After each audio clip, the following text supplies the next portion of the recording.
हाँ, अभी अपन देखने जा रहे हैं इंटीग्रेशन। तो इंटीग्रेशन मैं जब भी बताता हूँ बच्चों को तो ये ध्यान रखना, अगर आप डिफरेंशिएशन वाला वीडियो नहीं देखे हो तो आप नहीं समझ पाओगे इंटीग्रेशन, क्योंकि डिफरेंशिएशन के साथ इंटीग्रेशन साथ में चलता है। तो इसलिए और अच्छे से अगर समझना है तो आप डिफरेंशिएशन जरूर बात करिए, उसके बाद इसको बात करिएगा। इसको डायरेक्ट वॉच नहीं करिएगा, अगर आपको थोड़ा बहुत बनता है तो भी फिर से बात करिएगा, ताकि आप बिल्कुल कॉन्फिडेंट हो जाए और ये आप अच्छे से कर सकें। तो हमेशा जो है डिफरेंशिएशन उल्टा जो है इंटीग्रेशन होता है। कैसे होता है वो मैं क्लियर करता हूँ आपको। डिफरेंशिएशन मतलब डिफरेंशिएट करना, मतलब पार्ट पार्ट करना, भाई पार्ट मतलब किसी भी पार्ट का स्टडी करना, और इंटीग्रेशन मतलब इंटीग्रेट करना, माने पूरा होल का है ना, करना। ठीक है, तो जब भी कोई भी मान लो इतना तक का हमको स्टडी करना तो ये इंटीग्रेशन हो गया, लेकिन इतने में हमको इतने पार्ट का इतने छोटे छोटे पार्ट का करना है तो डिफरेंशिएशन हो गया। और हमेशा डिफरेंशिएशन क्या हो गया, छोटे के लिए, इंटीग्रेशन क्या हो गया, बड़े पार्ट के लिए। तो उल्टा हो गया, छोटा का उल्टा क्या होता है, बड़ा। तो डिफरेंशिएशन का उल्टा क्या हो गया, इंटीग्रेशन।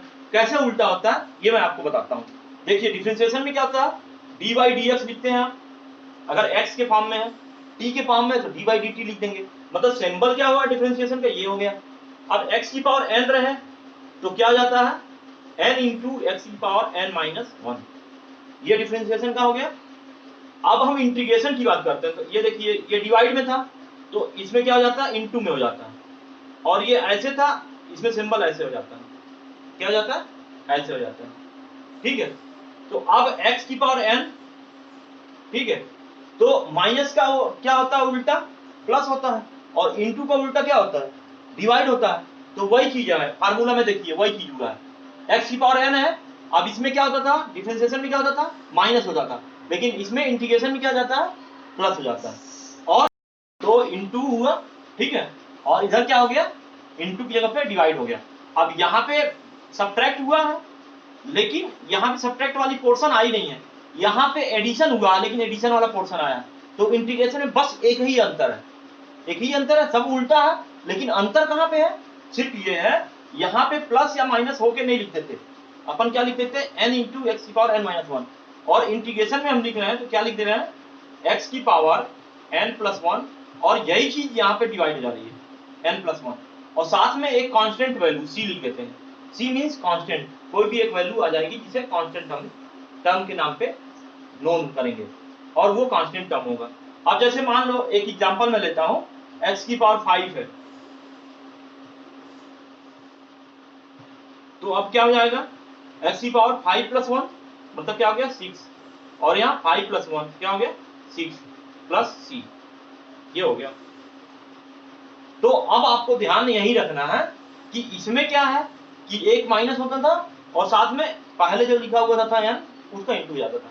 इसमें क्या हो रहा, प्लस वन हो रहा, और जो प्लस वन हो रहा है उसी के साथ इसको डिवाइड भी कर रहे हैं। तो इंटीग्रेशन अब क्योंकि बहुत ही ब्रॉड सिलेबस है, बहुत ही वास्ट है मैथ्स में, लेकिन फिजिक्स के हिसाब से हमको बिल्कुल नॉर्मल में करना है और बिल्कुल बेसिक चीजें करनी है।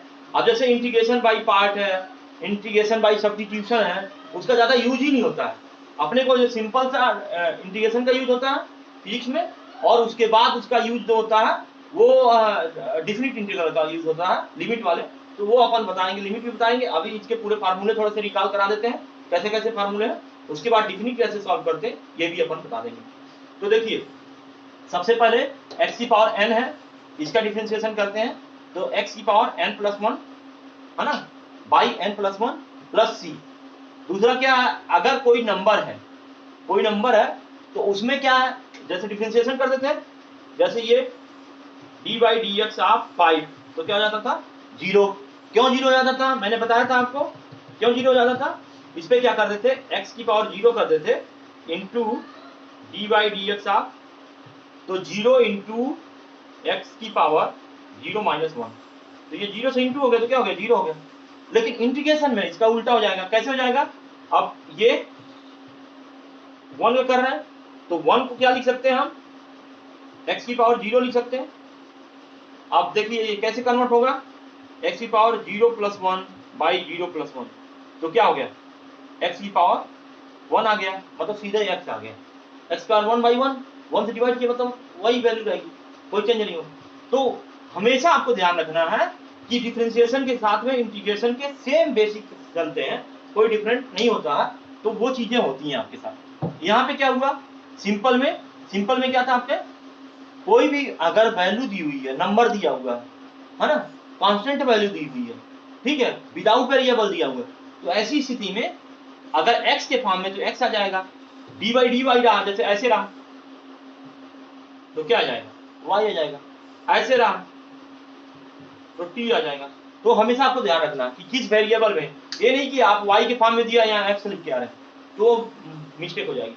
तो वो आपको ध्यान रखना हमेशा किस फॉर्म में इंटीग्रेशन है, जिस वेरिएबल में का इंटीग्रेशन कर रहे हैं वही वैल्यू आएगी, कांस्टेंट वैल्यू अगर दिया हुआ।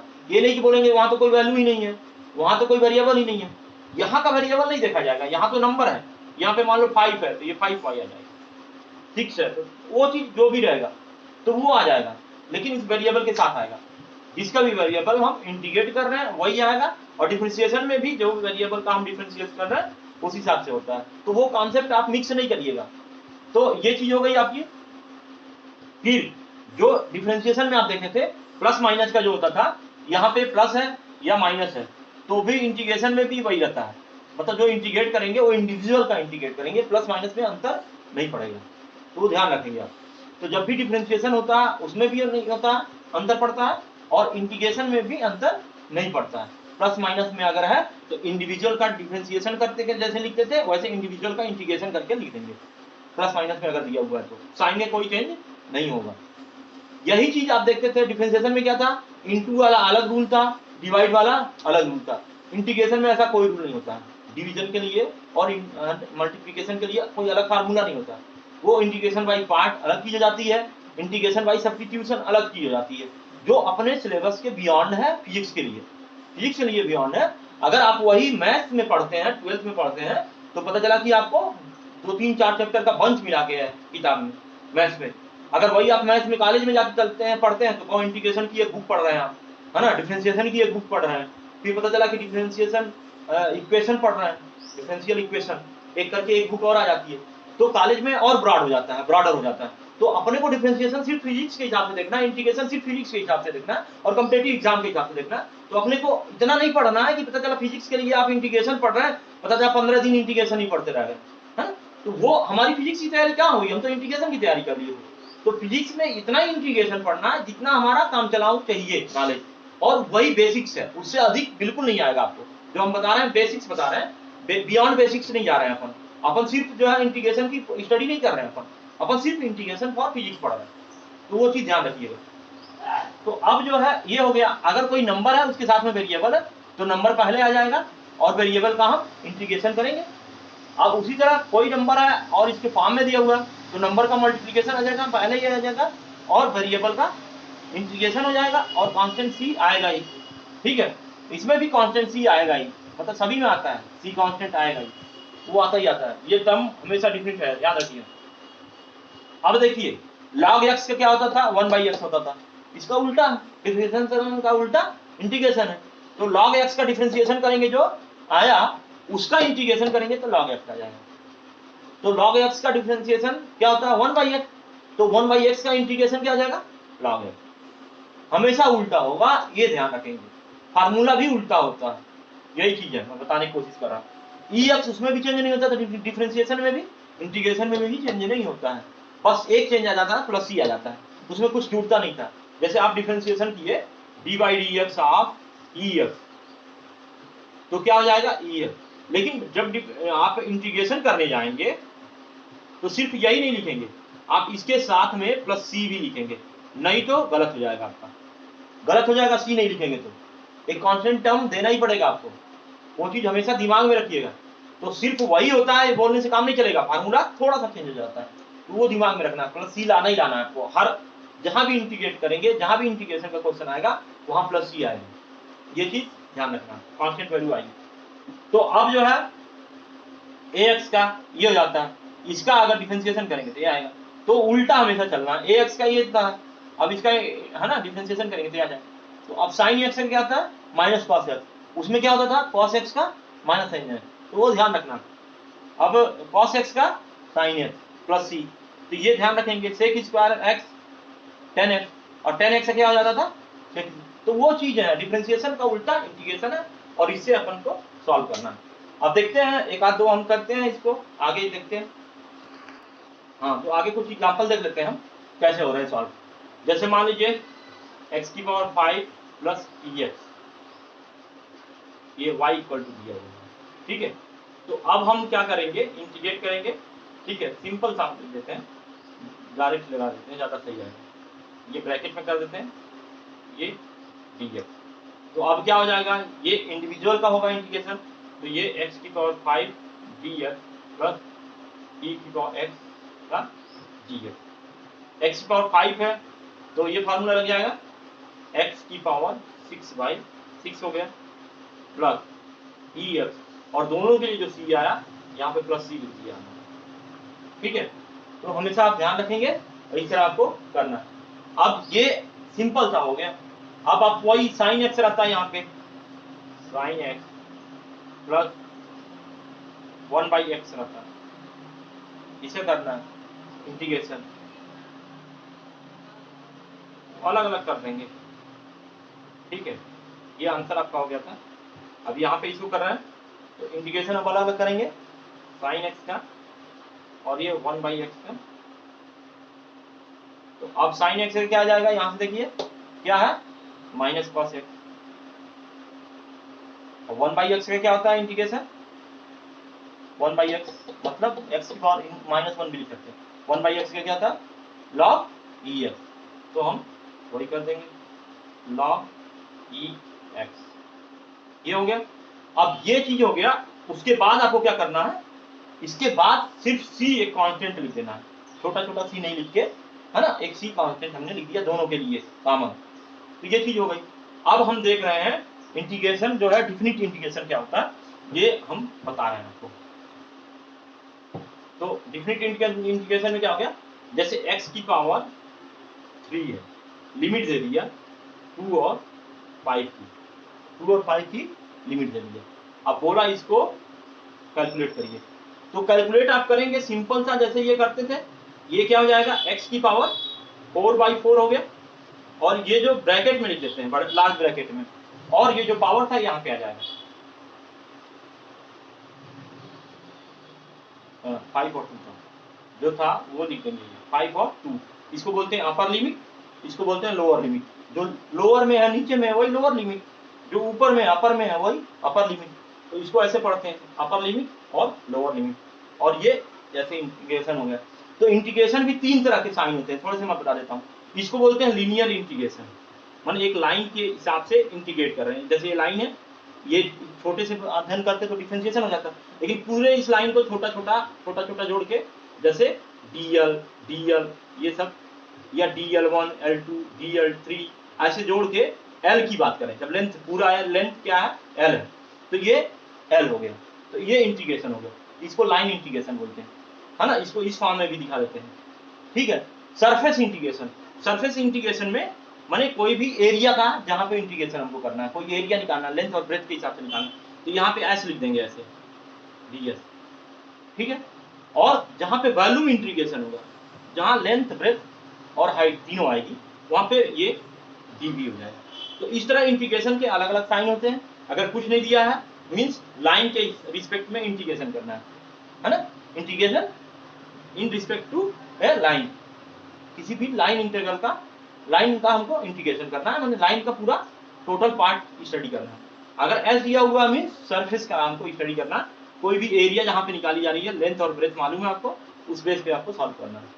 और अगर वॉल्यूम दिया हुआ तो ये कोई भी क्यूबाइड है या क्यूब है, इस हिसाब से अपन बना लेंगे, क्यूब क्यूबाइड जो भी हो, उसमें लेंथ ब्रेथ और हाइट तीनों दी हुई है, इसमें इसका स्टडी कर रहे हैं, तो वॉल्यूम के लिए, वॉल्यूम के लिए हो जाता है। तो ये चीजें अपने को दिमाग होनी चाहिए। तो 3 तरह का इंटीग्रेशन होता है जो फिजिक्स में आएगा, यूज होगा, कहीं v लिखा रहेगा, कहीं s लिखा रहेगा, तो आप समझ जाएंगे तुरंत सरफेस है ये, v मतलब वॉल्यूम है, तो लेंथ ब्रेथ और हाइट तीनों के रिस्पेक्ट में हमें मालूम है, वो आप कर लेंगे, बस फंडा वही लगेगा, सिंपल सा फंडा लगेगा इंटीग्रेशन का, उसमें चेंज नहीं होता, बस ये सिंबल चेंज होते रहते हैं कि कहाँ पे लाइन इंटीग्रेशन करना है, कहाँ पे वॉल्यूम इंटीग्रेशन करना है, कहाँ पे सरफेस इंटीग्रेशन करना है। बाकी बेसिक्स वही रहेगी, लाइन से, वॉल्यूम से, सरफेस से चेंज नहीं होता कुछ भी, बेसिक्स वही रहती है, इंटीग्रेशन का फंडा वही रहेगा, फार्मूला वही लगेगा, जो बेसिक फार्मूले हैं उसको हमने लिखा, ढेर सारे फार्मूले आपके है ना शिक्षा बुक में दी हुई है, तो वो सब हमें बहुत ज्यादा यूजेज नहीं है, कोई मतलब भी नहीं है। हाँ अगर आप और डेप्थ में जाके पढ़ना चाहते हैं, मैथ्स में स्टडी करेंगे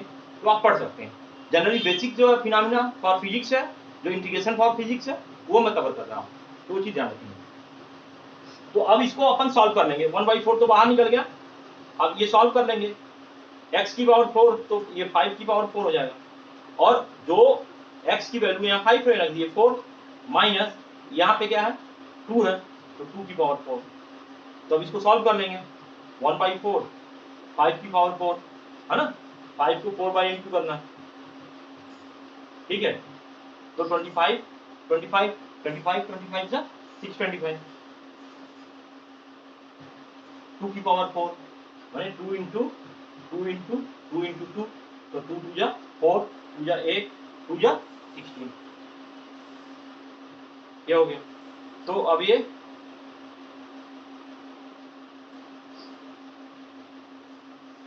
डिवाइड करके लिख देंगे, ठीक है। तो इस तरह डिवाइड करने के बाद ये वैल्यू आ गया। तो ये लिमिट कैसे सॉल्व करना है, आपको सिंपल सा जैसे इंटीग्रेशन सॉल्व करते हैं वैसा ही सॉल्व करना है, और साथ में आपको ये लिख देना है, ठीक है। तो इंटीग्रेशन के साथ में आपको ध्यान रखना है कुछ लॉग के फार्मूले भी यूज होते हैं, वो अपन अभी नेक्स्ट टॉपिक में। इंटीग्रेशन का और एक क्वेश्चन देखते हैं, ये बहुत इंपॉर्टेंट है, ये ग्रेविटेशन चैप्टर में 11th क्लास में आगे आपको पढ़ने को मिलेगा। तो अगर इंटीग्रेशन आपको बनते रहेगा तो ग्रेविटेशन चैप्टर में भी आपको समझ में आएगा, तो इसलिए बहुत जरूरी है कि आप उसको अच्छे से इंटीग्रेशन डिफरेंशिएशन ये सब चीजें जो है बिल्कुल अच्छे से देखें। अगर ये आप देखते हैं तो आपसे बन जाएगा बटे आप। तो देखिए अब हम करने जा रहे हैं जो 11th चैप्टर में ग्रेविटेशन में आप पढ़ेंगे 11th में, ठीक है, लास्ट चैप्टर में, अपनी फर्स्ट पार्ट के लास्ट चैप्टर है ग्रेविटेशन, उसमें आप देखेंगे तो ये आपको दिखेगा कि लास्ट चैप्टर में आपको ये क्वेश्चंस मिलेंगे, ठीक है। तो अब देखिए इसको करने जा रहे हैं। तो g मतलब ग्रेविटेशनल कांस्टेंट, m मतलब मास हो गया, और स्मॉल m भी मास हो गया ऑब्जेक्ट, और कैपिटल M जो है मास ऑफ अर्थ हो गया। तो ये सब कांस्टेंट है, क्योंकि मास कांस्टेंट है, वो डेली अर्थ का थोड़ा ना बढ़ते रहेगा मास, या जो ऑब्जेक्ट लिए उसका मास बढ़ेगा घटेगा, तो ये सभी कांस्टेंट है। तो कांस्टेंट वैल्यू हम जानते हैं, कोई भी कांस्टेंट रहे क्या होता है, जब भी कांस्टेंट रहे तो बाहर निकल आता है। और हम किसका करते हैं इंटीग्रेशन, जो वेरिएबल है उसका करते हैं। हम किसका इंटीग्रेशन करते हैं, जो वेरिएबल है। तो ये कांस्टेंट वैल्यू हम निकाल लेंगे। कांस्टेंट वैल्यू क्या है, जी एम एम बाहर निकल गई है, और वेरिएबल क्या है 1/x² का इंटीग्रेशन करेंगे। तो आप देखिए ये r से लेके इनफाइनाइट तक, ये भी लिखना जरूरी है, r से लेके इनफाइनाइट तक, r से लेके इनफाइनाइट तक। तो अब ये x की पावर -2 हो गया, अपॉन 2 है तो हमने ऊपर ले गए -2। अब क्या हो जाएगा, ये पावर क्या होता है +1 होता है, तो ये x की पावर क्या हो जाएगा -2 + 1, ये -2 + 1, और जो लिमिट है इनफाइनाइट माइनस ये r। हमेशा ध्यान रखेंगे ऊपर वाली लिमिट बड़ा होती है, मतलब बड़ी वैल्यू होती है, उससे माइनस करते हैं छोटी वैल्यू को, ठीक है। तो अब देखिए बाकी ये सब आ ही रहा, GMM ये आ ही रहा, ये हम लिख दे रहे हैं फिर से GMM। अब देखिए ये क्या आ जाएगा, x की पावर -1 और ये इनफाइनाइट और ये r, और ये साथ में क्या है GMM आ ही रहा, ठीक है। अब -1 पहले आ जाएगा, तो हम लिख दे रहे हैं GMM, और ये क्या आ गया 1 पावर x की पावर -1 है तो 1/x हो जाएगा, ये इनफाइनाइट और ये r, तो -GMM अभी क्या आ जाएगा 1/इनफाइनाइट -1/r, ठीक है। तो इनफाइनाइट का मतलब क्या हो जाएगा, है ना, ये 1/0 ऊपर चला जाएगा तो 0 हो जाएगा ये, तो ये 0 हो गया। अब ये माइनस से इंटू हो गया, माइनस से इधर बाहर इंटू हो गया तो प्लस हो गया, तो GMM अपॉन r, ठीक है।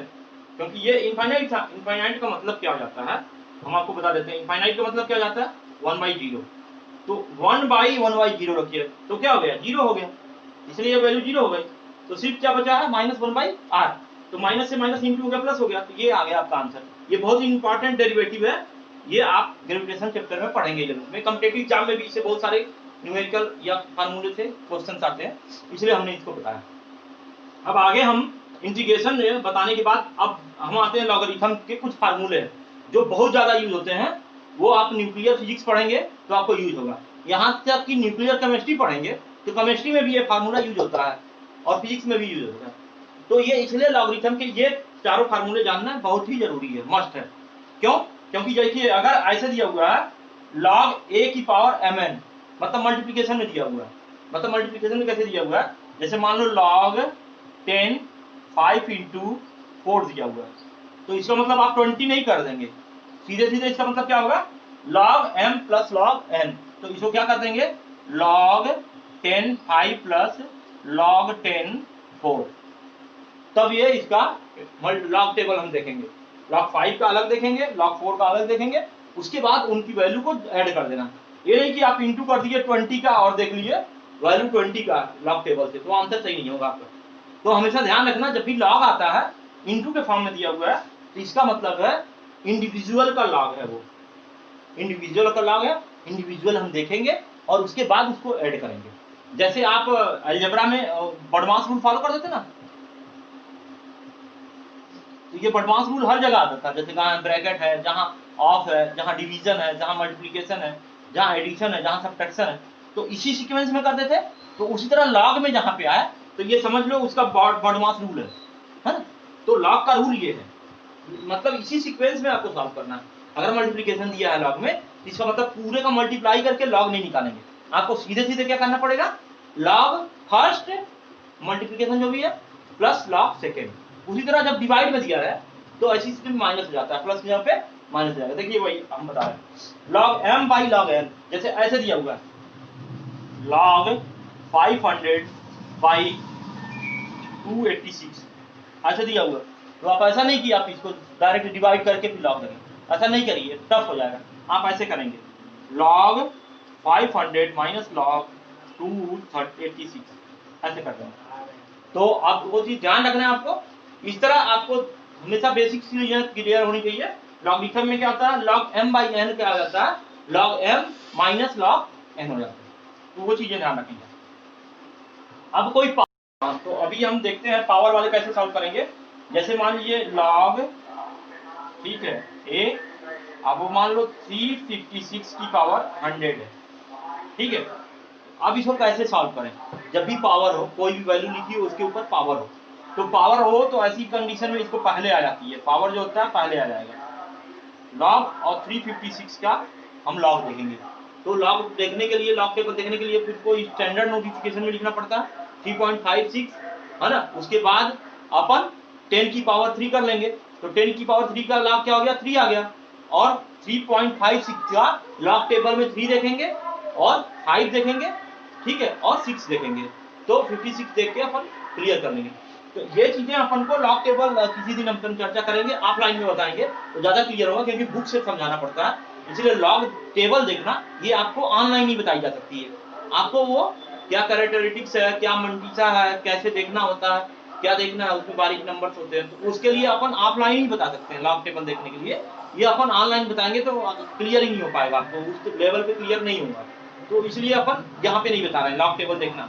बस लॉग के फार्मूले कहाँ यूज होते हैं, है ना, ये जो आपको फार्मूले ये यूज होंगे वो मैक्सिमम यूज होंगे आपको जब भी न्यूक्लियर फिजिक्स पढ़ेंगे, चाहे वो केमिस्ट्री में न्यूक्लियर फिजिक्स पढ़िए, चाहे फिजिक्स में जो न्यूक्लियर फिजिक्स पढ़िए, उसमें जो हाफ लाइफ वगैरह निकालते हैं, है ना, लाइफ पीरियड निकालते हैं, तो उसमें लॉग का या एवरेज लाइफ निकाल, मतलब वो जहां भी आता है लाइफ निकालने के काम आता है, वो आपको लिखना पड़ता है log n 0/n, ठीक है, n बाई n 0 या 0/n जो भी है, तो उसमें आपको जो परेशान नहीं होता, log n minus log n हो जाएगा, n 0 जो भी पहले हो पहले लिख देंगे न्यूमरेटर में, जो डिनोमिनेटर हो बाद में चला जाए।